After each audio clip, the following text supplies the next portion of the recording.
ఒక్కొక్క పరిణామం చకచకా మారిపోతుంది అనడానికి సజీవమైనటువంటి సాక్ష్యం తాజాగా జరుగుతున్నటువంటి వ్యవహారాలు.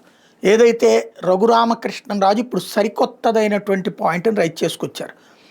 డీజీపీకి రాశారు డిప్యూటీ స్పీకర్ హోదాలో ప్లస్ ఉండి ఎమ్మెల్యే హోదాలో.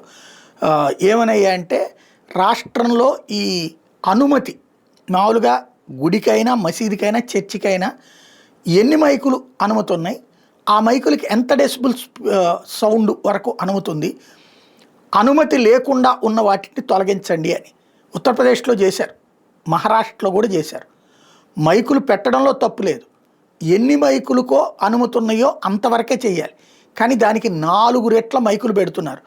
సౌండ్ ఎంత ఉండాలో ఉంది, ఎదుటి వాళ్ళ చెవులు మారుమోగిపోయేలా ఉండకూడదు, వాళ్ళ మెదడుని రాత్రి తెల్లవారులు చంపేసేటట్టు ఉండకూడదు.